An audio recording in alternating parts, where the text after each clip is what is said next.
बाहेर मी पडणार की नाही याचीही कधी कधी शाश्वती आणि गॅरंटी नसते.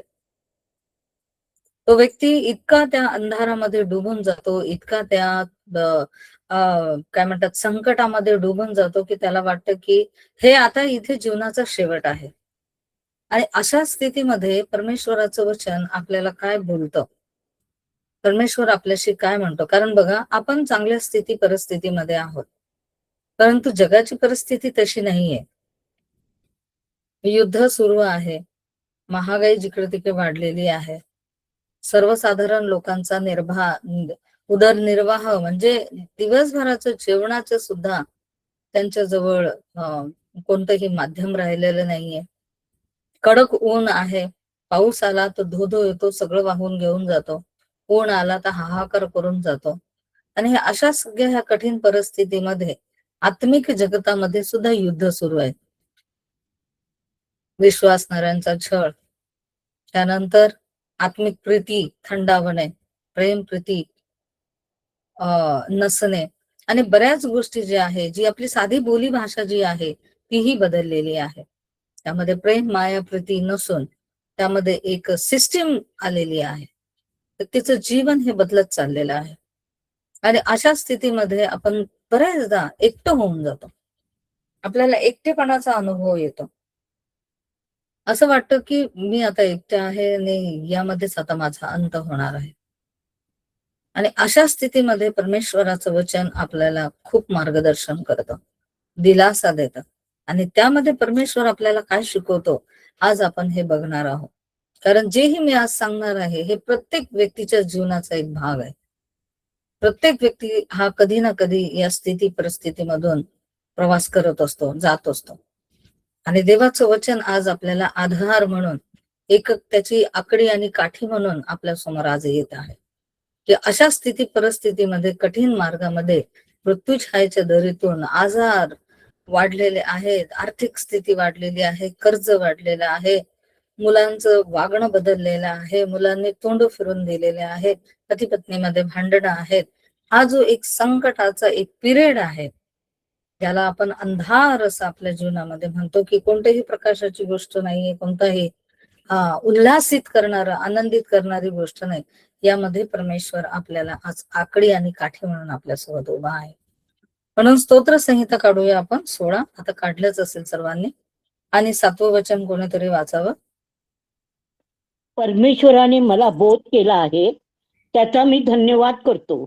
माझे अंतर्यामही मला रात्री शिक्षण देते. Thank you, praise Lord. किती सुंदर सांगितले. परमेश्वराने मला बोध केला आहे, त्याला मी धन्यवाद करतो. माझे अंतर्यामही मला रात्री शिक्षण देते. ज्या वेळेस मनुष्य अशा संकटांमधून जात असतो, ती त्याच्या जीवनामध्ये असलेली एक अंधारी रात्र प्रकारचा तो प्रवास असतो. आणि रात्र ही प्रगट करते एक प्रकारची नरकाला, एक प्रकारच्या संकटांना, समस्यांना, एकटेपणाला, आणि कोणत्याही प्रकारचं सहाय्य आणि मार्गदर्शन नाही आहे अशा परिस्थितीला रात्र ही प्रगट करते. एक प्रतिकात्मक स्वरूपामध्ये रात्र ही तशी आहे की ज्या ठिकाणी मनुष्य खिन्न आहे, दुःखी आहे, क्लेशामध्ये आहे, यातनेमध्ये आहे, त्याला रात्र हा शब्द त्या ठिकाणी प्रगट केला गेलेला आहे. आणि रात्री ज्या वेळेस व्यक्ती अंतकरणाने खिन्न आहे, दुःख आहे, अशा वेळेस तो म्हणतो की माझे अंतर्यामही मला रात्री शिक्षण देते. दुःखामध्ये आहे परंतु परमेश्वराला बिलगून आहे, परमेश्वराला सोडलं नाही. बहुधा जीवनामध्ये असं होतं की संकट आले किंवा समस्या आल्या तर व्यक्ती प्रार्थना करणं सोडून देतो, बायबल वाचणं सोडून देतो, चांगल्या लोकांमध्ये राहणं सोडून देतो, मंदिरामध्ये जाणंही बंद करून देतो. आणि अशा स्थितीमध्ये तो एकटा राहतो. तर या ठिकाणी आपल्याला एकदम त्याची विपरीत स्थिती बघायला मिळतं की संकट आहे, त्रास आहे, आणि ही अंधारी रात्र आता जीवनामध्ये आलेली आहे, पण ह्या व्यक्तीचं अंतकरण देवाबरोबर जोडलेलं आहे, त्यामुळे परमेश्वर त्याला शिकवत आहे. आणि अंतकरण तर दुःखी आहे, गरजवंत आहे, डोक्यामध्ये अनन्य विविध प्रश्नांनी भरलेला आहे. अशा स्थितीमध्ये अंतकरण देवाबरोबर जोडलेलं आहे, त्यामुळे शिक्षण घेणं जे आहे ते सुरू आहे. आणि लिहिलेलं आहे की मी आपल्या पुढे परमेश्वराला नित्य ठेवलेले आहे. नित्य म्हणजे सकाळ, संध्याकाळ, रात्र आणि प्रत्येक समय. मग दिवस म्हटलं म्हणजे आपण एक प्रकारचं म्हणतो की सौख्यतेचा समय, एक आनंदाचा समय, एक सुबत्तेचा समय, एक चांगली वेळ आपल्या जीवनातली दिवस त्याला प्रगट करते. रात्र म्हणजे संकटाला प्रगट करते. तर नित्य म्हणजे ज्यावेळेस आपण उत्साहित आणि आनंदी आहे तेव्हाही, आणि रात्र म्हणजे ज्यावेळेस आपण समस्येत आहे तेव्हाही तो माझ्या उजवीकडे आहे. परमेश्वराचा उजवा हात जो आहे तो आत्मिक आशीर्वाद देणारा आहे. प्रभू येशू ख्रिस्ताने सगळं काम पूर्ण केलं ह्या जगामध्ये, आणि काम पूर्ण झाल्यावर परमेश्वराने वर स्वर्गामध्ये त्याला एक खुर्ची दिलेली आहे. त्या खुर्चीवर देव बसला आणि ती देवपित्याच्या उजव्या बाजूला आहे. बघा, याजक लोक मंदिरामध्ये काम करतात, प्रमुख याजक परम पवित्र स्थानामध्ये परमेश्वराजवळ जातात. ज्यावेळेस त्यांचं अर्पणाचं काम होते तर परम पवित्र स्थानामध्ये खुर्ची नाहीये, पवित्र स्थानामध्ये पण खुर्ची नाहीये, आणि मंडपामध्ये म्हणजे अंगण जे आहे त्यामध्ये खुर्ची नाहीये, कारण त्यांना 24 तास देवाच्या समोर काम करायचंय. पण प्रभू येशू ख्रिस्ताने या भूतलावर संपूर्ण काम पूर्ण केलं. व्यक्ती ज्यावेळेस काम पूर्ण करतो त्यावेळेस तो विसावा घेतो, त्यावेळेस तो बसतो, है ना. प्रभू येशू ख्रिस्ताने या जगामध्ये सगळं काम केलं पूर्ण. त्या वधस्तंभावर म्हणाला की पूर्ण झालेलं आहे, आणि आपला आत्मा देवाला सोपवून दिला, आणि मग त्याने प्राण सोडला. हे सगळं पूर्ण झालं. मग अधोलोकामध्ये गेला. अधोलोकामध्ये 3 दिवस 3 रात्र त्याने त्या ठिकाणीही सुवार्ता आणि घोषणा प्रचार केलेला आहे. आणि हे सगळं पूर्ण झाल्यानंतर परमेश्वराने त्याला उजव्या बाजूला बसवलेलं आहे. म्हणजे काय दिलेलं आहे की आत्मिक जे युद्ध ख्रिस्त लढला त्याने त्याच्यातून विसावा घेतलेला आहे, पूर्ण झालेलं आहे. शास्त्रामध्ये म्हणजे नियमशास्त्रामध्ये 312 परमेश्वराने आज्ञा दिलेल्या आहेत इस्रायली लोकांना. आपण तर 10च बघतो. 312 आज्ञा आहेत, नियम त्यांना दिलेले आहे 312, आणि ते कोणीही पूर्ण करू शकत नव्हतं. ख्रिस्ताने ते पूर्ण केलं. एक श्रीमंत व्यक्ती येतो आणि तो त्या ठिकाणी म्हणतो की हे सगळं मी केलेलं आहे लहानपणापासून, हे सर्व माहित आहे. येशू ख्रिस्त त्याच्याकडे निरखून बघतो आणि तो त्याच्यावर प्रीती करतो. म्हणजे त्याने खूपच चांगल्या जीवनामध्ये प्रयत्न केलेला आहे आज्ञा पूर्ण करण्याचा. एक व्यक्ती त्याला दिसला, तो म्हणाला, हा, मी तुझ्यावर प्रेम करतो, तू एक कर, तुझं सगळं सोड आणि माझ्या मागे ये. एक बाकी आहे, बाकी तर सगळं झालंय बरोबर. आणि त्याला ते अवघड झालं, कारण तो श्रीमंत होता, शास्त्र सांगतात. तो त्या नीतिमत्वताने, त्यामुळे नियमशास्त्राने इतका श्रीमंत झाला होता की ती सवय त्याला सोडता आली नाही. ख्रिस्ताला अनुसरण आहे, त्याच्यावर पूर्ण विश्वास ठेवून त्याच्या भरोशावर राहणे हे त्याला जमलं नाही, आणि तो माघारे निघून गेलेला आहे. तर या ठिकाणी काय सांगितलं, उजवीकडे, म्हणून माझे हृदय आनंदित झालेले आहे. मग रात्र जीवनामध्ये आलेली आहे, संकट जीवनामध्ये आलेले आहे, आणि भंडावून सोडणारे, त्रस्त करणारे, त्याच त्या गोष्टीमध्ये गुरफटून टाकणारी स्थिती परिस्थिती जीवनामध्ये आलेली आहे. परंतु परमेश्वराने त्या ठिकाणी काय केलेलं आहे, उजव्या बाजूला आपल्याला त्याच्या ठेवलेले आहे आत्मिक आशीर्वादाने. त्यामुळे मन आनंदित झालेलं आहे. स्थिती परिस्थिती तशीच आहे, पैशाची चणचण आहे ती आहे, आणखी काय समस्या घरामध्ये आहेत त्या आहेतच, दुखणं आहे, वेदना आहे, त्रास आहे, आजार आहे, दवाखान्यामध्ये भरपूर पैसा टाकणं आहे, सगळं तसंच आहे. पण आत्मा उत्सुक झालेला आहे आणि आत्मा आनंदित आहे. आणि अंतःकरण असतं परमेश्वर बघतो ना आपला, आत्म्यामध्ये काय, माझे हृदय आनंदित आहे. आणि हृदय आपलं आनंदित आहे कारण त्या हृदयामध्ये देवाचा आत्मा वास करतो. आणि रात्री म्हणजे या अशा समस्येच्या दिवसामध्ये ज्यावेळेस परमेश्वराच्या बरोबर आपण राहतो, तर समस्या त्याच जरी असल्या तरी आनंद हा जीवनामध्ये दिसतो. तिथे लिहिलेला आहे, माझा आत्मा उल्हासतो. रात्री म्हणजे संकटाच्या दिवसांमध्ये सुद्धा माझा आत्मा, आज कितीतरी लोक आहेत प्रियांनो जगामध्ये, एकही व्यक्ती नाही असं म्हणा की ज्याला काही समस्या नाहीये, है ना. परंतु किती आत्म्याने भरलेले उल्हासित लोक आहे. आता मी नसरापूर त्या ठिकाणी गेले, आपल्या रोजमेरी आंटी आहेत त्या ठिकाणी. ज्यावेळेस मी त्या लोकांना भेटत होती, 72, 73, 74 एज मधल्या स्त्रिया, आश्चर्य वाटत होतं की आरामात चालतात, सकाळी तयारी करतात, फ्रेश इतक्या छान तयार होऊन बसतात आणि दिवसभर राहतात सोबत. आणि ह्या आपल्या रोजमेरी आंटी, ह्या तर रोज कॉस्ट्युम घालणार, त्यांनी ते सगळं पॅकिंग सोबत आणलेली, ड्रेसेस वेगवेगळ्या घालणार आणि ड्रामा प्रेझेंट करणार, स्ट्रीट प्ले प्रेझेंट करणार. उत्सुकता त्यांचं जीवनाचं ज्या वेळेस पुस्तक मी उघडलं, त्यांनी उघडलं माझ्या समोर, माझं मन एकदम भरून गेलं. रात्रभर मला झोप नाही लागली की किती स्थिती परिस्थितीमधून ह्या आंटी बाहेर आलेल्या आहेत आणि तरी दुसऱ्यांना आनंद कशा काय एवढ्या देऊ शकतात. कारण त्यांच्या अंतःकरणामध्ये परमेश्वर आहे. फटाफट फटाफट 1-2 महिन्यामध्येच त्यांचा मुलगा गेला, मुलगी गेली. प्रियानो, फार कठीण आहे अशा व्यक्तीने उभं राहणं पुन्हा, आणि उभं राहून लोकांना हसवणं, लोकांना आनंदित करणं फार कठीण आहे. आणि खरंच आज आहेत त्या, बघा त्यांनी पहिलं वचनच वाचलं, त्या शास्त्र घेऊन बसतात. आता त्या एकदम क्लोज मला ओळखतात छान. पहिले फक्त आपण ग्रुपवर बघायचो, आता नसरापूरमध्ये त्या एकदम जवळून मला ओळखायला लागलेल्या. आणि त्या ठिकाणी काय करतो, तो आत्मा आपला उल्हासित करतो. तो तुला तुझा जीव अधोलोकात राहू देणार नाही. हे ख्रिस्ताने आपल्यासाठी केलेलं आहे. आपण सगळे अधोलोकात चालले होतो, परंतु अधोलोकात आता आपण जात नाही. आता आपण कुठं जातो, स्वर्गलोकात, सुखलोक ज्याला म्हणतात. त्या चोराला, त्या अपराध्याला प्रभू येशू ख्रिस्त काय म्हणाला, आजच तू माझ्या बरोबर सुखलोकात असशील, कारण अधोलोकामध्ये मी चाललोय आणि जे अधोलोकात आहे त्यांना मी सोडवतोय. त्यामुळे तुला आता तिथे जाण्याची गरज नाहीये. आता तू कुठे जाशील, सुखलोकामध्ये जाशील. आणि आज जे आपले पेरेंट्स समजा मरण पावलेले, ते कुठे आहेत, ते सुखलोकात आहेत. आणि तिथे लिहिलेले, जीव अधोलोकात राहू देणार नाही, तू आपल्या भक्तास कुजण्याचा अनुभव सुद्धा येऊ देणार नाही. आपण कोणीही कुजणार नाही, तर आपण बदलून जाणार आहे. आपण बदलून जाणार आहे. आणि लिहिलेले, जीवनाचा मार्ग तुम्हाला दाखवशील, तुझ्या सानिध्यात पूर्णानंद आहे. मग अंधारी रात्र आपल्या जीवनामध्ये आलेली आहे, समस्यांचा समय आपल्या जीवनामध्ये डोकावत आहे किंवा आलेला आहे. अशा स्थितीमध्ये जर आपण परमेश्वराच्या सानिध्यामध्ये राहतो, परमेश्वराच्या उपस्थितीमध्ये राहतो, त्याच्या निवासस्थानामध्ये राहतो, त्याच्या राजासनाच्या जवळ राहतो, त्याला आपण स्वर्ग म्हणतो, त्या ठिकाणी परमेश्वराच्या चरणाजवळ आपण जर राहतो, तर त्यावेळेस त्या सानिध्यामध्ये राहिल्याने आपल्याला पूर्ण आनंद आहे. नुसता आनंद नाहीये, पूर्ण आनंद आहे.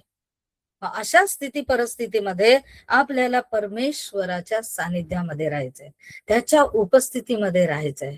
जेव्हा की व्यक्ती काय करतो, बायबल वाचणं सोडून देतो, प्रचार करणारा असेल प्रचार करणं सोडून देतो, संदेश सांगणारा असेल संदेश सांगणं सोडून देतो, गीत गाणारा असेल गीत गाणं सोडून देतो. जाऊ दे, आता माझी खूप बदनामी झालेली आहे, माझं नाव खराब झालेलं आहे, मी आता हे काही करणार नाही.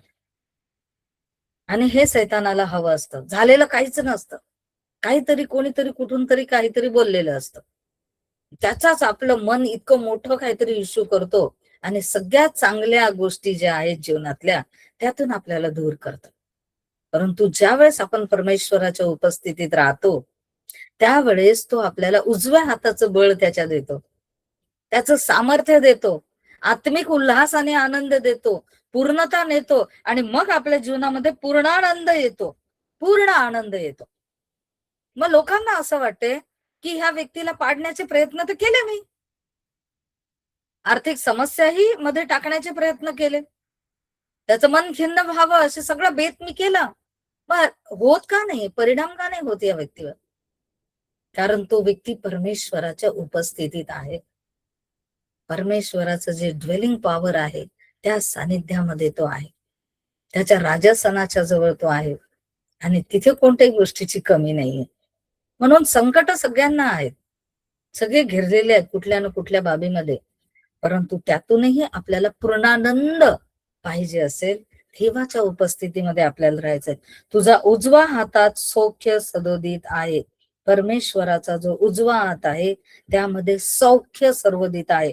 आता सौख्य म्हणजे काय आहे, तर त्या ठिकाणी सुख म्हणतो आपण. जग सुखाची व्याख्या शोधतं, सुख याला म्हणावं, सुख त्याला म्हणावं, सुख म्हणजे हे, सुख म्हणजे ते, सुख म्हणजे ते.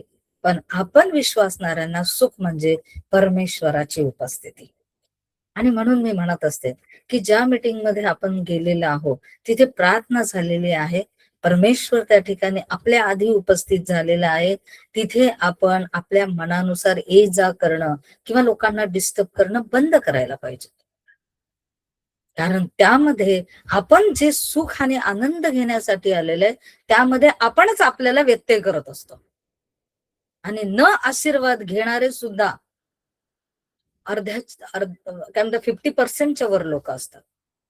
काही लोकच आहेत जे खरा आशीर्वाद जो आहे तो देवाच्या सानिध्यामधून घेऊन जातात. म्हणून कोणत्याही कारणाने देवाच्या आशीर्वादापासून, त्याच्या उपस्थितीपासून वंचित राहू नये. कोणत्याही कारणाने, कोणतंही कारण. तर त्यामध्ये काय आहे? सौख्य. उजव्या हातात काय आहे? सौख्य सदोदित आहेत. सदोदित म्हणजे काय? नित्य, चारही प्रहर मध्ये, चारही प्रहर. यहुदी लोक 4 प्रहर बघतात, यहुदी भाषेत मी बोलत आहे. चारही प्रहरामध्ये आपल्याला काय आहे? सौख्य आहे. आता एक वचन आणखी माझ्यासाठी कोणीतरी वाचे. बघा किती छान आहे, उत्तेजित करणार. आणि यशया याचा 60वा अध्याय आणि पहिलं वचन कोणीतरी वाचा प्लीज. यशया 60 आणि 1. उठ प्रकाशमान हो, कारण येस सिस्टर वाचा वाचा. उठ प्रकाशमान हो, कारण प्रकाश तुझ्याकडे आला आहे, परमेश्वराचे तेज तुझ्यावर उदय पावले आहे. Yes, thank you, praise Lord. किती छान आहे ना. उठ. बसलेल्या व्यक्तीला परमेश्वर काय म्हणतो? उठ. जो चिंताग्रांत व्यक्ती आहे तो असा चिंतित असतो. तो घरामध्ये सगळं चाललेलं असलं तो एकाच ठिकाणी नजर लावून बघत असतो की यातून कसा सुटू, यातून कसा बाहेर पडू, कोणताही प्रश्न असो. आणि तो बसून राहतो, तो शांत असतो, तो चिंतेत असतो, मन बुद्धी त्याची त्यामध्ये स्थैर्य नसतं, कम्प्लिटली तो डिस्टर्ब झालेला असतो. अशा स्थितीमध्ये परमेश्वर काय म्हणतो? उठ. तो उठायला लावतो की चिंता करण्याची जी जागा आहे, दुःखाचं जे ठिकाण आहे तिथून तुला उठायचंय. तिथं बसू नको ज्या ठिकाणी चिंता आहे, ज्या ठिकाणी कष्ट आहे, ज्या ठिकाणी तुला वेदना होत आहे, ज्या ठिकाणी तुला त्रास होत आहे, त्या ठिकाणावरून तुला काय करायचंय? उठायचंय. आणि उठवायला कोण येत आहे? परमेश्वर येत आहे. यशायाला परमेश्वर म्हणतो उठ, प्रकाशमान हो. परमेश्वर उठवत आहे. आज परमेश्वर आपल्याला म्हणतोय उठ. आणि आपल्याला उठावं लागेल.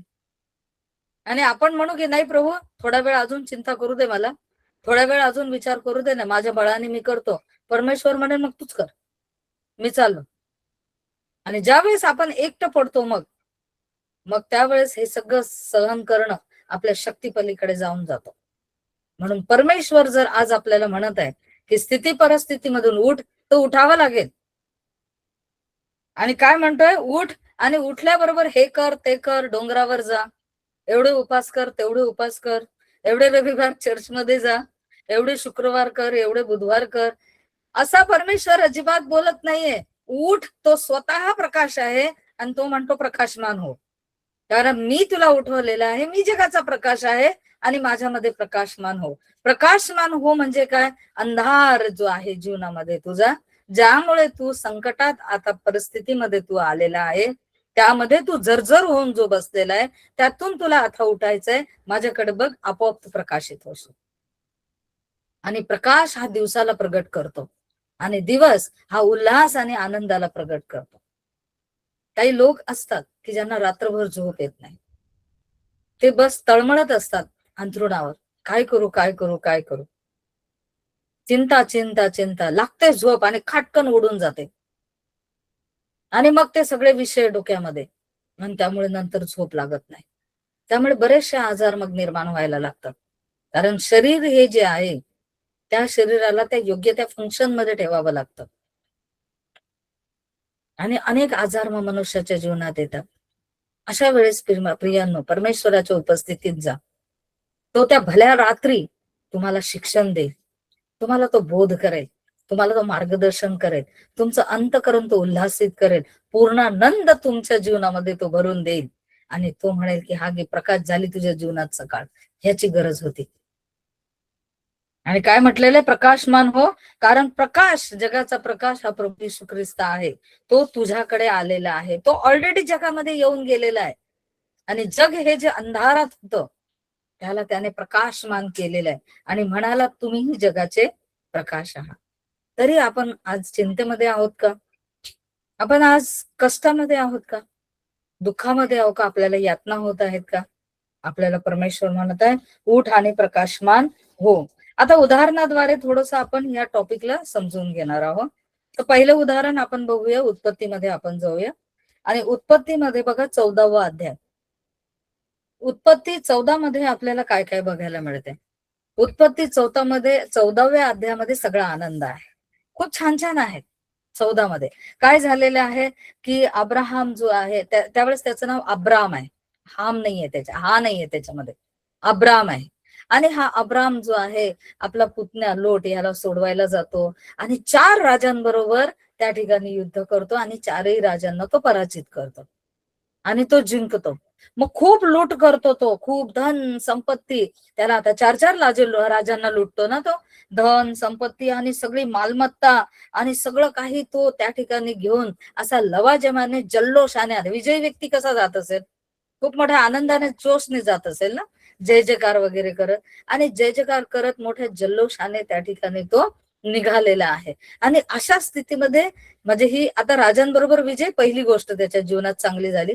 दुसरी मालमत्ता लुटतो म्हणजे त्याचं धन संपत्ती, लोक आणि सगळं काही त्याचं काय म्हणतात मर्यादा, त्याचं राज्य सगळं काय असं काय झालेलं आहे, विखुरलेलं आहे. आणि खूप प्रसन्न मनाने तो जात आहे आणि समोर बघतो तर त्या ठिकाणी काय आहे, मल्कीसदेक त्याच्या समोर आलेले. तिसरी आनंदाची गोष्ट, जो शालेमाचा राजा आहे. आणि त्या ठिकाणी शालेम म्हणजे काय आहे, शालेमाचा राजा म्हणजे शांतीचा राजकुमार, शांतीचा राजा.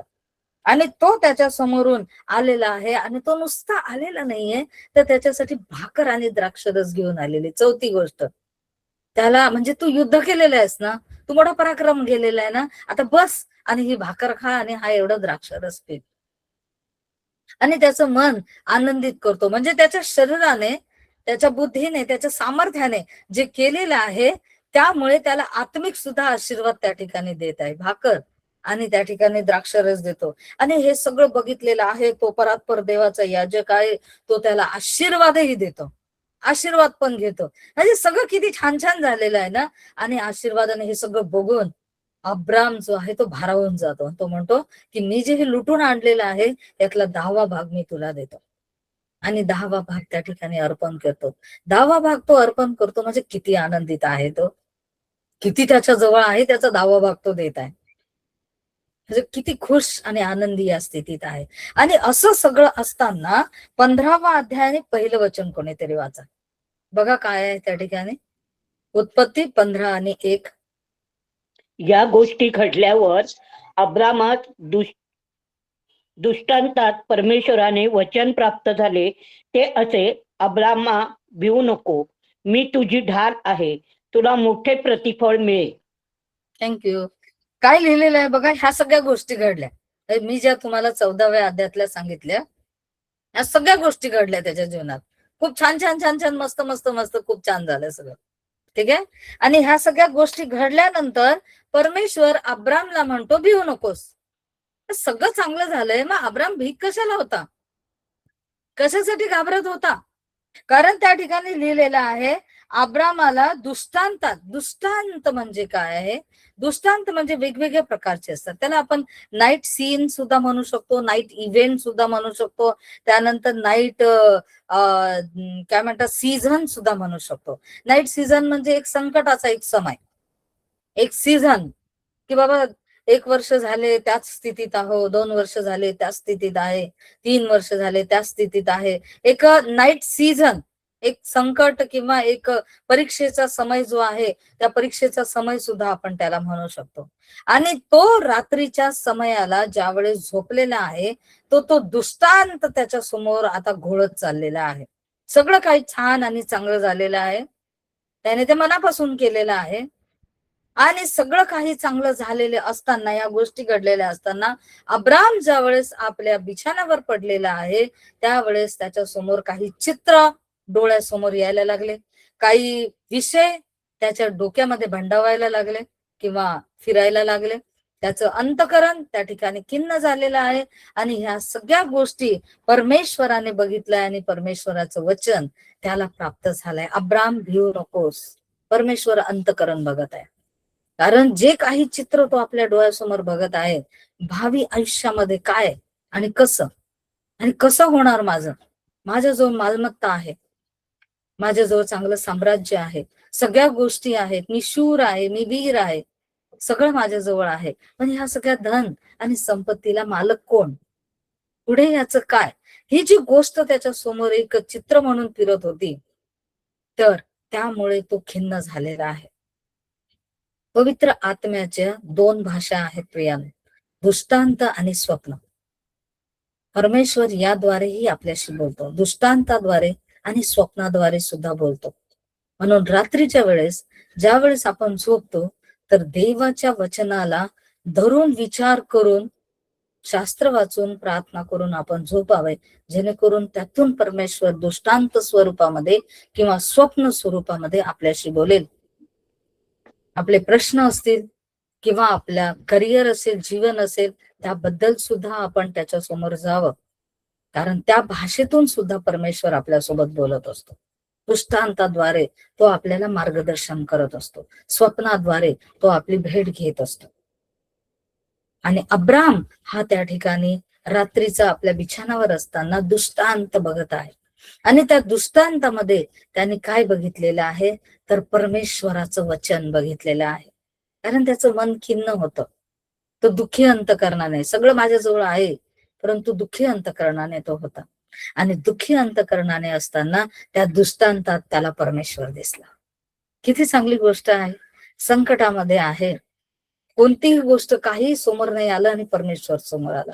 आपण म्हणू आता जगातल्या कोणत्याच गोष्टी नको, बास हेच सानिध्य. ज्यावेळेस पेत्राला सुद्धा रूपांतरामध्ये सगळं त्याने ते चित्र बघितलं आणि तो काय म्हणाला की इथेच मी काय करतो, 3 मंडप बांधतो, नाही जायचं खाली आता. एक प्रभू येशू ख्रिस्तासाठी, मोशेसाठी, एलियासाठी हा तसाच राहणार होता त्या कर्मेल डोंगरावर, है ना. किती भारावून तो गेलेला होता. म्हणजे ही उपस्थिती मस्त आहे, हे छान आहे. आणि त्या ठिकाणी परमेश्वर त्याला दिसत आहे आणि त्या परमेश्वराचा जो प्रगट झालेला आहे त्यामध्ये त्याला देवाचं वचन दिसत आहे. आज आपल्याला दृष्टांतामध्ये देवाचं वचन दिसतं. दृष्टांतामध्ये परमेश्वर आपल्याशी बोलतो का? परमेश्वर आपल्याशी बोलला पाहिजे. आणि परमेश्वर तिथं म्हणतो अब्राम भिवू नकोस. काय झालं अब्रामला की परमेश्वराला समजलं भिवू नकोस, तर तो त्याच्या भविष्याबद्दल त्या ठिकाणी विचार करतोय. पुढे लिहिलेलं आहे की मी तुझी ढाल आहे. मला हे वचन फार छान आवडतं. अब्राम भिवू नकोस हे पण मला आवडतं, की आज परमेश्वर म्हणतोय आपल्याला की तुम्ही घाबरू नका, तुम्ही भिवू नका, मी तुमची ढाल आहे. ढाल हा शब्द ज्यावेळेस आपण हिब्रू मध्ये बघतो तर त्याला मेगेन असं म्हटलं जातं. हिब्रू मध्ये त्याला मेगेन. आता मेगेन म्हणजे अशा प्रकारची सामर्थ्यवान वस्तू किंवा अशा प्रकारची काय म्हणतात प्रोटेक्टिव्ह थिंग आहे की जी पूर्ण बॉडी आपली कव्हर करते. ढाल जी आहे ती मनुष्याच्या म्हणजे एका योद्ध्याच्या हातामध्ये असते, तर त्यावेळेस ती ढाल त्याच्या जीवाला, त्याच्या शरीराला वाचवण्यासाठी असते. आत्मा मी म्हणत नाही, आत्मा कारण देवाबरोबर जोडलेला आहे, शरीर आणि जीव, बरोबर. शरीराला आणि त्याच्या जीवाला ती वाचवण्यासाठी असते.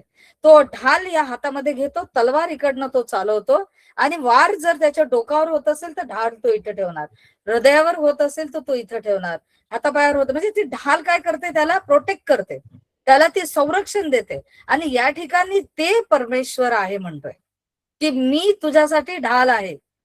म्हणजे हे जे युद्धजन्य तुझी स्थिती परिस्थिती आहे, तुझ्या मनामध्ये हे जे विचारचं एक युद्ध चाललेलं आहे, यामध्ये मी तुझी ढाल आहे, मी तुला वाचेल. तुझ्यावर डोक्यापासून पायाच्या तळव्यापर्यंत कुठेही वार होणार नाही, कुठेही तू जखमी होणार नाही, कुठेही तू खिन्न होणार नाही, मी तुला ढाल होणार आहे.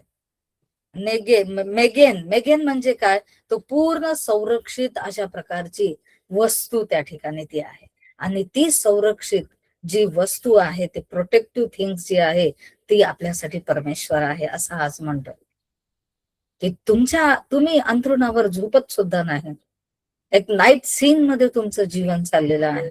अशा स्थितीत मी तुम्हाला प्रोटेक्ट करेन, काही तुम्हाला होणार नाही, काहीही तुम्हाला होणार नाही. हे अभिवचन आज परमेश्वर या ठिकाणी आपल्याला देत आहे.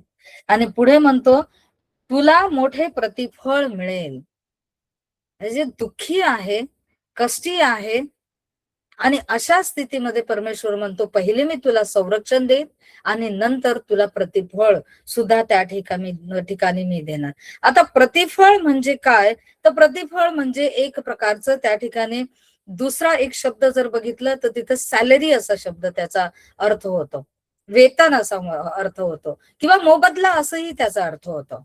परंतु या ठिकाणी प्रतिफळ हा जो शब्द वापरलेला आहे हा सखेर वापरलेला आहे.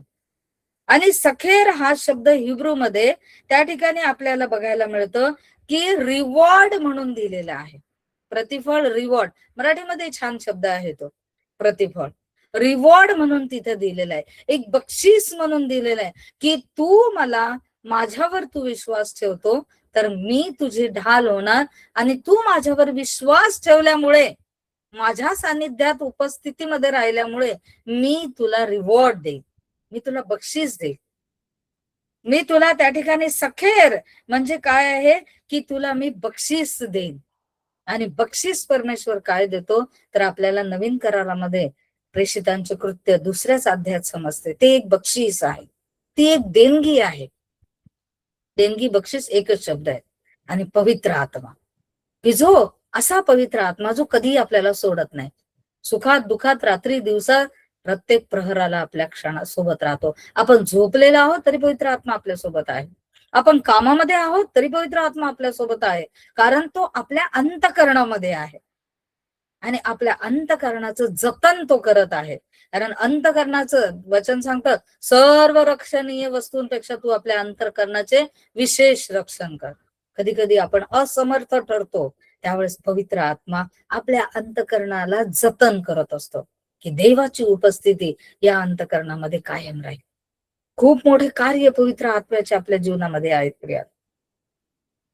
आणि या ठिकाणी सखेर म्हणजे प्रतिफळ त्या ठिकाणी सांगितलेला आहे. आणि भिऊ नको हा जो शब्द मला फार आवडतो म्हणून थोडासा मागे ठेवला. भिऊ नको म्हणजे अल्टिरा अब्राम, भिऊ नको म्हणजे अल्टिरा आणि अब्राम, आज तो आपल्याला म्हणतोय अल्टिरा हिमाने. आज तो आपलं नाव घेत आहे प्रत्येकाचं, अल्टिरा, भिऊ नको. अल्टिरा अब्राम, भिऊ नकोस.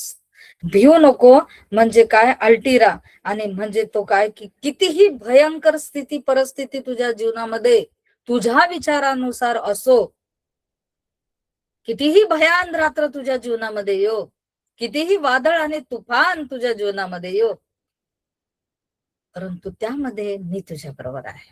अल्टिरा, भिऊ नकोस, मी तुझ्या बरोबर आहे. आणि हे सगळं करत असताना स्थिती परिस्थिती देवाला माहित आहे. आणि 5वं वचन बघा परमेश्वर काय करतात. वचन 5 वाचा, उत्पत्ती 15 आणि 5. उत्पत्ती 15 आणि 5. मग त्याने त्याला बाहेर आणून म्हटले, आकाशाकडे दृष्टी लाव, तुला हे तारे मोजतील तर मोज.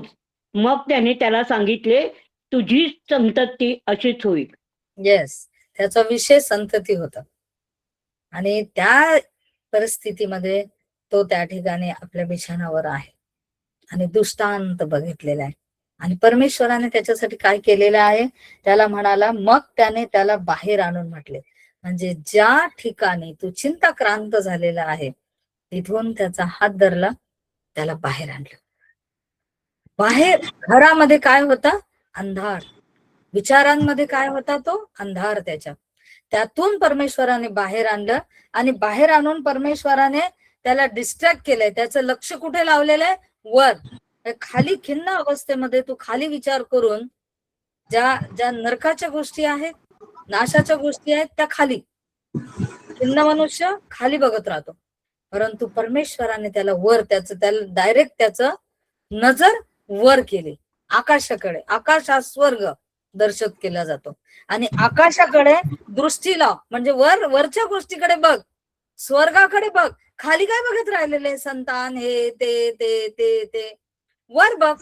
आणि वर बघायला लावलं परमेश्वराने. आणि काय म्हणाला परमेश्वर, आकाशाकडे दृष्टी लाव. एकदम त्याचं माइंड चेंज करून टाकलं, की तो दुःखाच्या सागरामध्ये डुबून गेलेला असताना त्याला एकदम त्याची स्थिती परिस्थिती, पहिले तर त्याला त्यातून बाहेर काढलं, तो बाहेर गेला आणि त्याची नजर परमेश्वराने वर करून टाकली.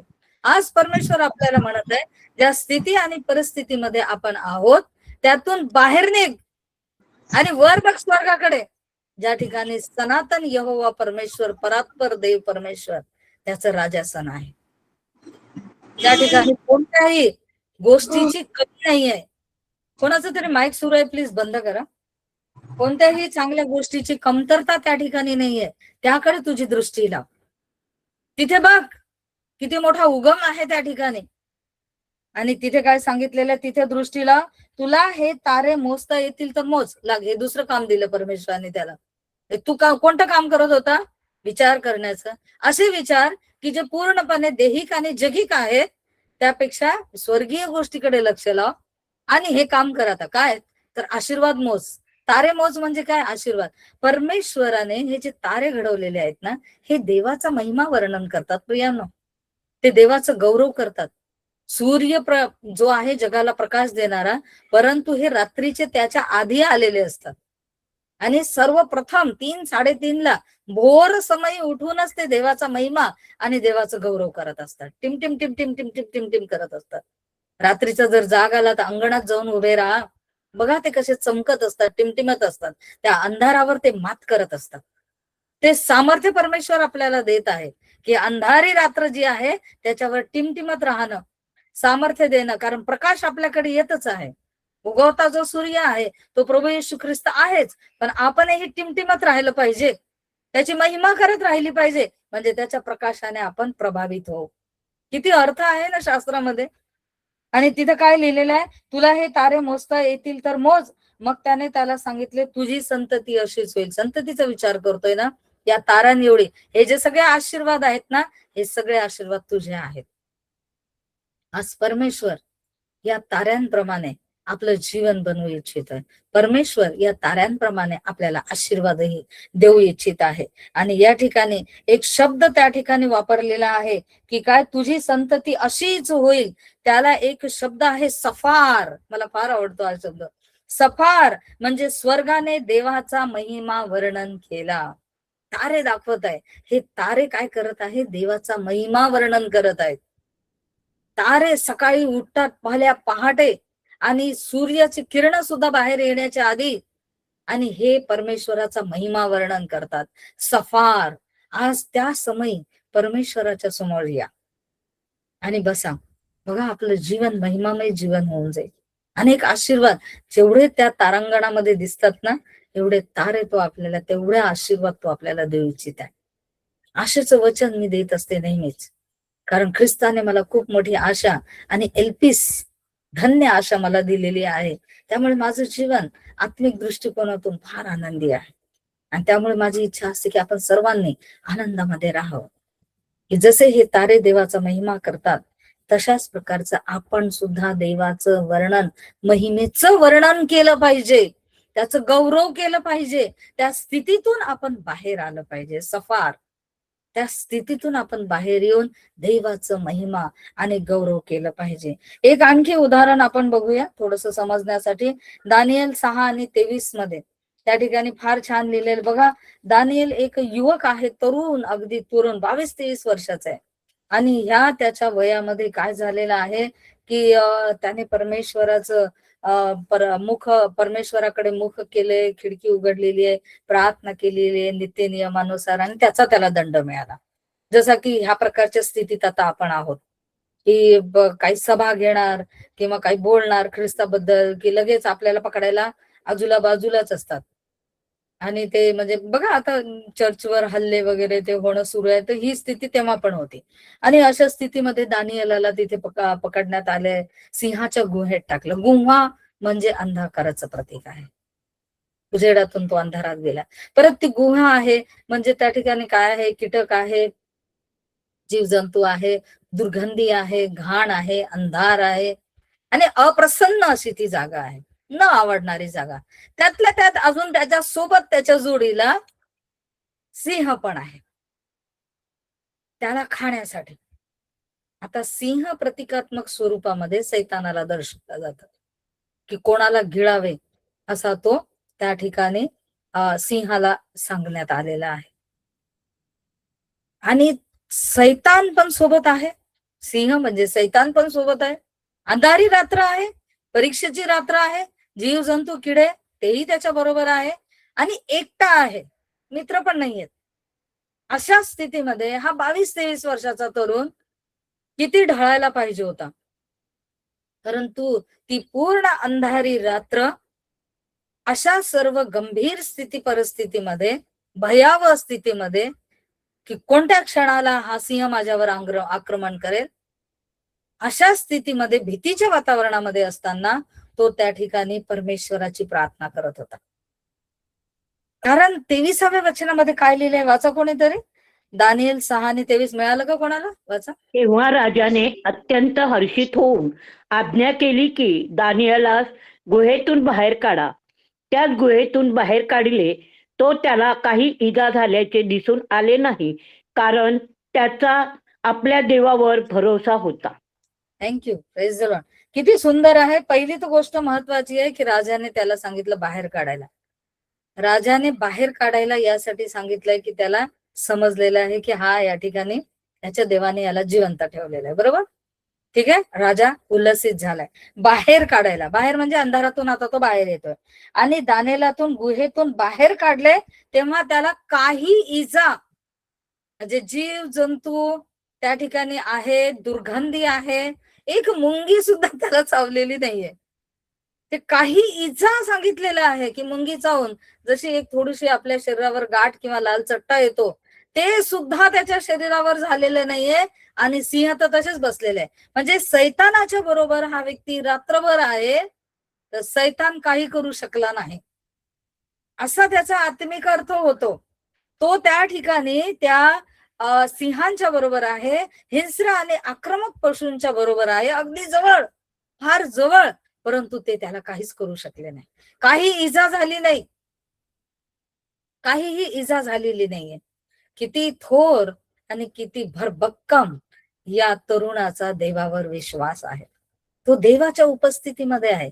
जे स्तोत्र 16 मध्ये आपण बघितलं, देवाच्या उपस्थितीमध्ये असतो त्यावेळेस आपल्याला काही इजा होणार नाही. आपले काही प्रश्न असतील तर त्यातून परमेश्वर बाहेर काढेल आणि म्हणेल मोज हे आता आशीर्वाद, एवढे होतील पाहिजे, एवढे आशीर्वाद सगळे ये बाहेर. आज परमेश्वर आपल्याला बोलत आहे प्रियांनो. तो आपल्याला म्हणत आहे सखेर, म्हणजे तुम्हाला मी काय करणार आहे, प्रतिफळ देणार आहे. ते घ्यायला आपण तयार आहोत का? अल्टिरा म्हणत आहे, भिवू नका, घाबरू नका. ही दिवसभर स्वतःला म्हणत असते अल्टिरा हिमानी, अल्टिरा हिमानी. मला आवडतात काही शब्द जे आहेत की परमेश्वर माझ्या बरोबर आहे, मला काही होणार नाही. परमेश्वर माझ्या बरोबर आहे, मला काही होणार नाही. कोण माझं काय बिघडणार? काही होणार नाही. परमेश्वराच्या बलाने सगळं काही पूर्णतेत जातं. परमेश्वराच्या सामर्थ्याने सगळं काही पूर्ण जातं, मनुष्याच्या शक्तीने नाही. अल्टिरा. आणि या ठिकाणी काही इजा झाल्याचं दिसलं नाही.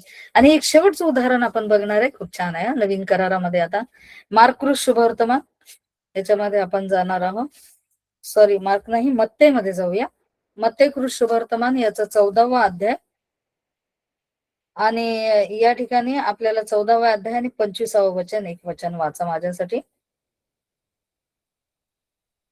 मत्ते 14 आणि 25.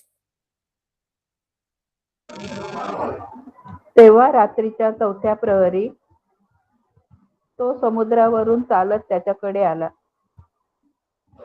Yes, thank you, praise the Lord. काय लिहिलेलं आहे? तेव्हा रात्रीच्या 4थ्या प्रहरी. आता स्थिती या ठिकाणी काय वास्तविक झालेलं आहे. हा, हे 2000 वर्षापूर्वी. कोणी कोणी ना आकडा हा असा मोजतात बघा, 2026 वर्षापूर्वी प्रभू तू आमच्यासाठी आला. पण शास्त्र शिकवते 2000 वर्षापूर्वी. देवाच्या कॅलेंडरनुसार 2000 वर्षच कृपेचा काळ दिलेला आहे, 2026 दिलेलं नाहीये. तसं काही शास्त्रात लिहिलेलं नाहीये.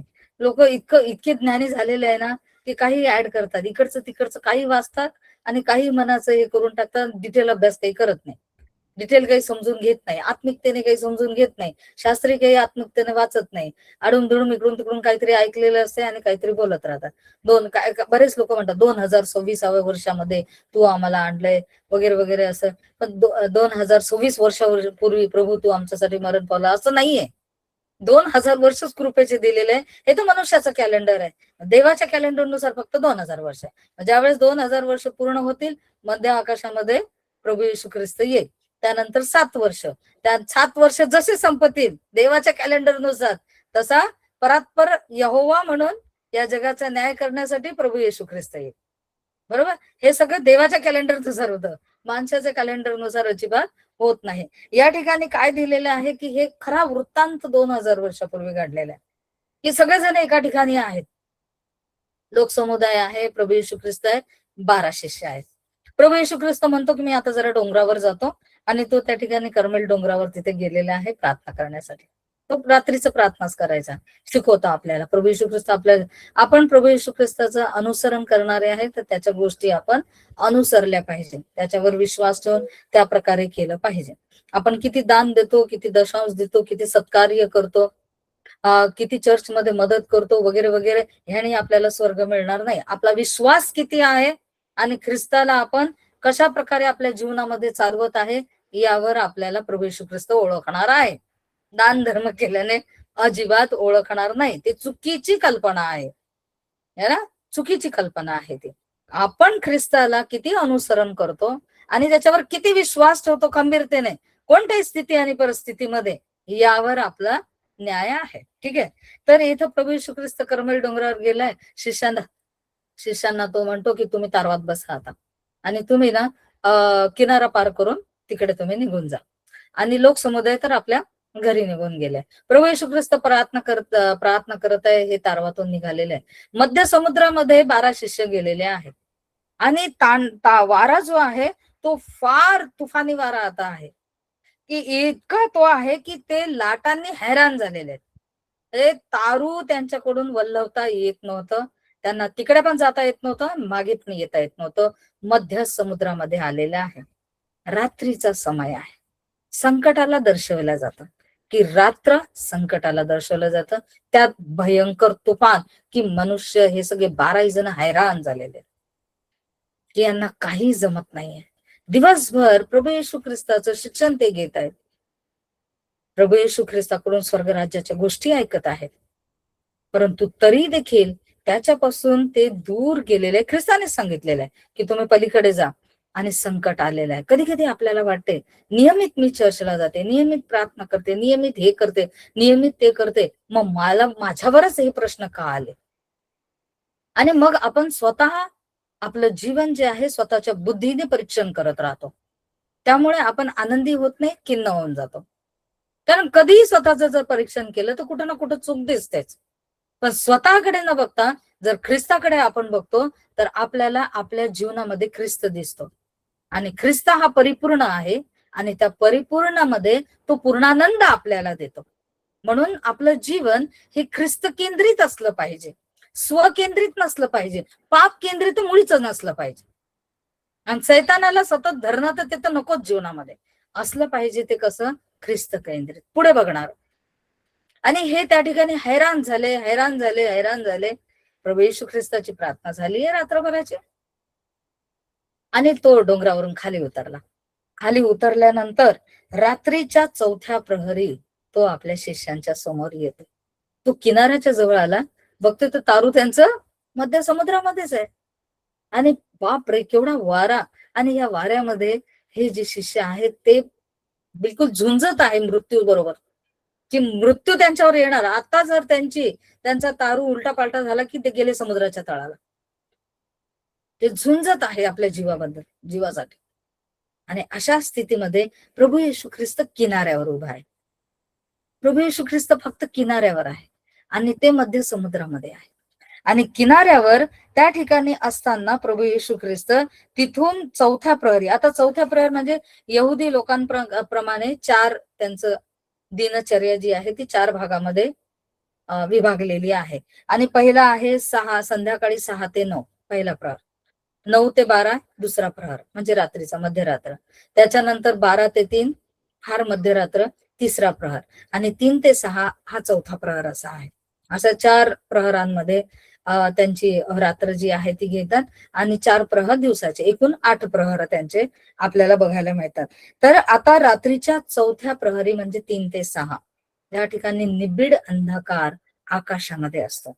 3 वाजता मनुष्य जर बाहेर उभा राहून एकटा जायला बिलकुलच त्याला बळ नसतं, आणि त्यावेळेस कोणी बाहेर पण पडत नाही.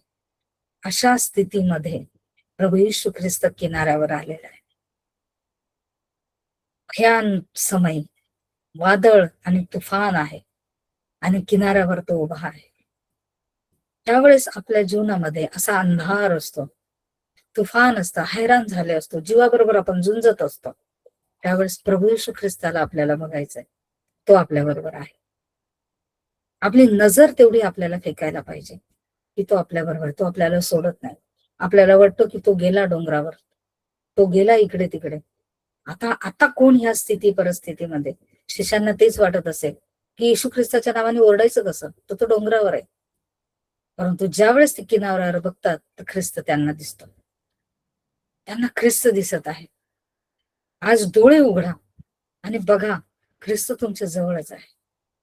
तुम्ही संकटाला बघत आहात म्हणून तुम्हाला ख्रिस्त दिसत नाही, पण तुम्ही जर संकट सोडून वर ख्रिस्ताकडे बघाल तर तो जवळच आहे.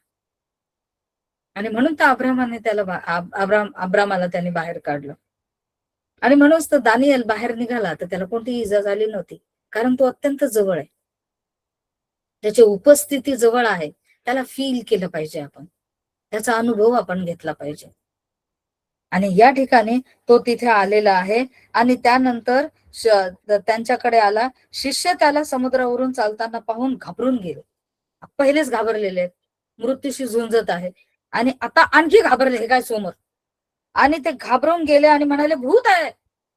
म्हणजे इकडे मृत्यू आहे आणि समोर भूत आहे, आणि ते भूत आहे असे म्हणाले, आणि ते घाबरायला लागले. बघा, मनुष्य चारही बाजूनी ज्यावेळेस त्याच्या जीवनामध्ये संकट येतात ना, तर त्याला चांगली गोष्ट भयप्रदच वाटते. त्याला संशय एक त्याच्या जीवनामध्ये निर्माण झालेला असतो. तो म्हणतो, हे खरंच आहे का? त्याला जशी काही सवय निघून गेलेली असते चांगल्या गोष्टींची, चांगलं राहण्याची, चांगलं बघण्याची, चांगलं ऐकण्याची, आणि त्यामुळे त्याला त्याला ती गोष्ट जी भयावहच वाटते ती भिवूनच जातो तो. हे युजली मनुष्य बरोबर होऊन जाते. हे कोणाही बरोबर होऊ शकतं की जो खूप जास्त दुःखामध्ये आहे, एकटा आहे, तो कोणत्याही गोष्टीला सहजच घाबरून जातो. आणि या ठिकाणी ते भूत आहे ते घाबरले, फार भिवून ओरडले, आणि ओरडले सुद्धा त्या ठिकाणी. परंतु तिथं ओरडले फुलस्टॉप देऊन खाली लिहिलेलं आहे परंतु, म्हणजे ते ओरडले, पण प्रभू येशू ख्रिस्ताने काय केलं? येशू त्यांना लगेच म्हणाला. म्हणजे ते ओरडले, भूत भूत करून कदाचित ओरडले असतील, आणि येशू ख्रिस्त त्यांना लगेच म्हणाला. म्हणजे आणखी त्यांनी किंचाळू नये किंवा समुद्रामध्ये उड्या मारू नये. देवाची इच्छा नाहीये की संकटामध्ये आपला अंत व्हावा. देवाची इच्छा नाहीये की त्या परिस्थितीमध्ये आपला मृत्यू व्हावा, त्यामध्ये आपण संपून जावं. त्याची इच्छा आहे की त्या संकटामधून आपल्याला वाचवावं. त्यामुळे लगेच तो बोलला की यांनी घाबरून उड्या टाकू नये पटापट, म्हणून तो म्हणाला, धीर धरा. आता धीर धरा हा माणूस हा शब्द असा नाहीच आहे की ज्यामध्ये ओरडावं लागेल. धीर धरा असं म्हटलेच नाही जात. धीर धरा, धीर धरा हा शब्द सौम्यतेने बोलला जातो. सौम्य सौम्य शब्द आहे. आणि ते किंचाळत आहे, वादळ आहे, तुफान आहे, लाटांचा आवाज आहे, त्यात प्रभू येशू ख्रिस्त सौम्य वाणीने म्हणाला, धीर धरा, धीर धरा, मी आहे, भिवू नका. इथं पण भिवू नका, अल्टिरा है ना. आणि धीर धरा म्हणतो, मी आहे. मी आहे म्हणजे अनिहू. ज्यावेळेस त्याने अनिहू म्हटलं, या ठिकाणी प्रभू येशू ख्रिस्त हिब्रू आणि अरेमिक मध्ये बोलत आहे. आणि ज्यावेळेस त्याने अनिहू म्हटलं बरोबर परमेश्वर, कारण त्यांना लगेच क्लिक झाला.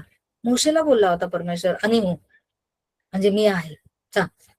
फरोला सांग मी आहे. अनिहू म्हटल्याबरोबर ते एकदम स्थिर झाले. आणि हो म्हणजे परमेश्वर, भूत नाही आहे, परमेश्वर आहे. परमेश्वर त्या ठिकाणी आहे. अशा स्थिती परिस्थितीमध्ये जगाचा प्रकाश ख्रिस्त, जो प्रारंभी शब्द होता, त्या शब्दाने देह धारण केला.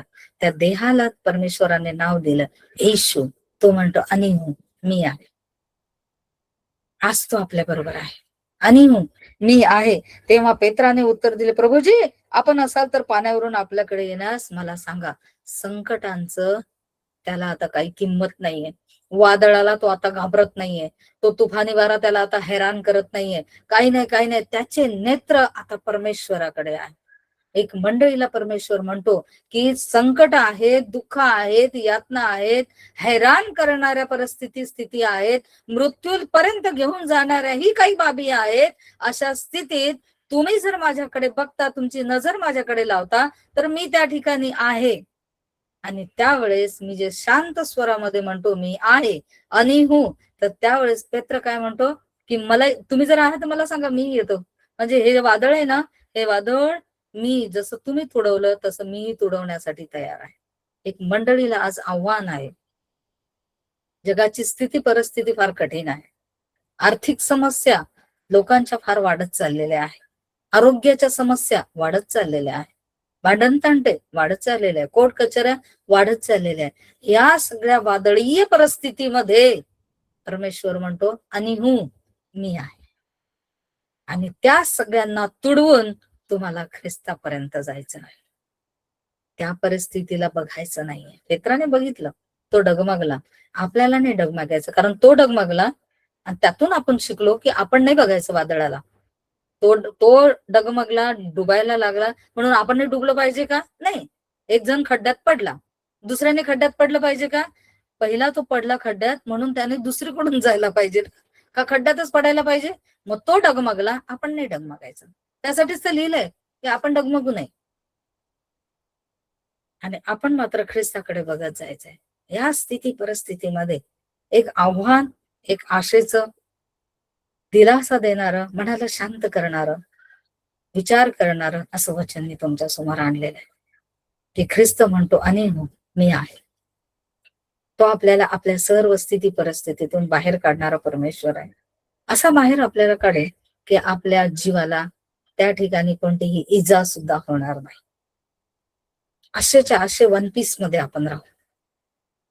म्हणून कोणी जर यावेळेस दुःखामध्ये असेल, यातनेमध्ये असेल, परमेश्वर तुमचा हात धरत आहे. तुम्हाला म्हणत आहे आणि तुम्हाला म्हणत आहे अल्टीरा, मी आहे, भिऊ नको. मी आहे, भिऊ नको. आणि अल्टीरा. आज परमेश्वराचं वचन हातात घ्या. संपूर्ण आठवडा या वचनाच्या प्रकाशामध्ये राहा. आणखी अभ्यास करा, आणखी हेच वाचा, आणखी यामध्ये वाढा. बघा परमेश्वर किती सामर्थ्य देईल. आत्मिक पण सामर्थ्य देईल. त्याचा उजवा हात आपल्याला आत्मिक आशीर्वाद देतो. ज्यावेळेस आपण कोणाला आलिंगन देतो तर आपला हा उजवा हात कुठे राहतो? या बाजूला, पाठीला. आणि हा हात कुठे राहतो? खाली. मग परमेश्वर ज्यावेळेस आपल्याला आलिंगन देतो, बघा मी काय इमॅजिन करत आहे, की त्यावेळेस त्याचा हात आपला कुठे राहणार? आपल्या या ठिकाणी.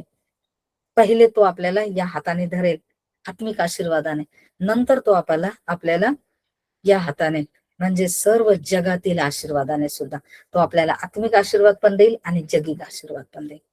आज परमेश्वर सगळ्यांना आलिंगन देऊ इच्छितो. मी आहे आणि त्याला आलिंगन देण्यासाठी, त्याच्याशी समरूप होण्यासाठी, त्याच्याशी एकरूप होण्यासाठी तुम्ही तयार आहात. तो आपल्या बरोबर आहे. तो त्याची आकडी आणि काठी आपल्याला त्या ठिकाणी आधार देणार आहे. मृत्यू छायेच्या दरवीतूनही आपण जात असलो तरी तो आपल्या बरोबर आहे. आपला परमेश्वर जो आहे तो अत्यंत सामर्थ्यवान आणि महान असा परमेश्वर आहे. एक या ठिकाणी स्तोत्र वाचूया. शेवटचा वेळ झाली आपली. स्तोत्र 127 आणि त्याचं दुसरं वचन फार छान त्या ठिकाणी सांगितलंय, म्हणून मी वाचून घेते. स्तोत्र 127 आणि त्याचं दुसरं वचन काय त्या ठिकाणी सांगितलेलं आहे. कोणाला मिळालं तर पटकन. तुम्ही पहाटे उठा, उशिरा विश्रांती घेता व कष्टाने अन्न खाता, पण हे व्यर्थ आहे. तोच आपल्या प्रियजनास लागेल ते झोपेतही देतो. आमेन. येस, आमेन. काय सांगितलेलं आहे वचनामध्ये? तोच आपल्या प्रियजनांना लागेल ते झोप येते देतो. मग परमेश्वर आपल्याला काय करतो? झोप पण देतो. आणि दुसरा आपल्याला काय करतो? झोपेमध्ये आशीर्वाद पण देतो. किती लोकांना झोपेचे टॅबलेट घ्यावे लागतात. परमेश्वर तर आपल्याला झोप पण देतो आणि त्याचबरोबर झोपेमध्ये आपल्याला आशीर्वादही देत आहे. या ठिकाणी काय लिहिलेले? प्रियजनांना. प्रियजनांना याचा जो शब्द आपण जर बघितला तर बिलवड असं त्याला म्हटलं जातं. प्रियजन म्हणजे बिलवड. ठीक आहे. आता बिलवड या शब्दाचा हिब्रू शब्द बघितला तर त्याला म्हणतात येडिडा. बरोबर. येडिडा असं म्हणतात म्हणजे परमेश्वराचे प्रिय. मग प्रियजन म्हणजे कोणते प्रियजन? परमेश्वराला जे प्रिय आहेत ते त्या लोकांना परमेश्वर झोपेत आशीर्वाद देतो. त्या लोकांना परमेश्वर काय करतो? झोप पण देतो आणि झोपेमध्ये आशीर्वाद पण देतो. आता शल्मोनाचे नाव जे आहे ते शल्मोन राजाचं नाव शल्मोन तर आहेच. त्याचबरोबर शास्त्रानुसार जरदाया सुद्धा त्याचं दुसरं नाव आहे. आणि जरदाया याचा अर्थ होतो यहोवाज बिलवड, म्हणजे परमेश्वराचा प्रिय. त्याने स्वतःचं नाव घालून हे स्तोत्र लिहिलेलं आहे. खरं म्हणजे तर स्तोत्र जास्तीत जास्त दावीद राजाने लिहिलेलं आहे, पण हे स्तोत्र शल्मोन राजाने लिहिलेलं आहे. त्यात त्याने त्याचं स्वतःचं नाव पण घातलेलं आहे. आज परमेश्वरही आपल्याला येडिडा म्हणतोय. तो म्हणतो की तुम्ही माझे प्रिय आहात. असे झोपा छान, निबिड अंधकार असो, वादळ असो, तुफान असो, असे झोपा. त्या झोपेत मी तुम्हाला आशीर्वाद देतो. आणि तो झोपेत आपल्याला आता आशीर्वाद देणार आहे. अशी झोप येणार आहे अंथरुणावर. अंथरुणावर मनुष्य पडल्यावर चिंताग्रस्त होतो, पण तो आता अशी झोप देणार आहे की जी तो आपल्याला वेगवेगळे दृष्टांत, स्वप्न, त्याचा शब्द, त्याचे वचन, त्याचे आशीर्वाद तो आपल्याला देऊ इच्छित आहे. या दिवसांमध्ये पवित्र आत्मा प्रकर्षाने काम करत आहे आणि तो आपल्याला प्रकर्षाने त्या ठिकाणी परमेश्वराशी जोडवत आहे, समेट करून घेत आहे. परमेश्वर आपल्या प्रत्येकाला आलिंगन देत आहे. त्याची इच्छा आहे की आत्मिक आणि जगिक दैहिक सुद्धा आशीर्वादाने आपण संपन्न व्हावं, समृद्ध व्हावं. म्हणून त्याच्या आलिंगनामध्ये या, त्याच्या एकदम समीपा. आलिंगन ज्याला आपण देतो त्याला आपण काही दुरून नाही देत, त्यात जवळ एकदम बॉडीशी बॉडी कनेक्टेड असते. इतक्या जवळ आपल्याला ख्रिस्ताच्या यायचं आहे, इतक्या जवळ देवाच्या आपल्याला यायचं आहे. म्हणजे तो आपल्याला खूप छान झोप पण देईल आज रात्रीपासून सगळ्या रात्री, आणि झोपेमध्ये आशीर्वाद सुद्धा देणार आहे. कारण युद्ध परमेश्वराने जिंकलेलं आहे. परमेश्वराची स्तुती असो. थोडा वेळ जास्त झालाय, क्षमा असावी, परंतु ख्रिस्ताचं मला गौरव करता आलं, त्याची महिमा मला करता आली, त्याला उंच मला करता आलं, याबद्दल माझं मन अत्यानंदित आहे. देव बाप तुम्हा सर्वांना आशीर्वादित करो. Praise the Lord. थँक्यू.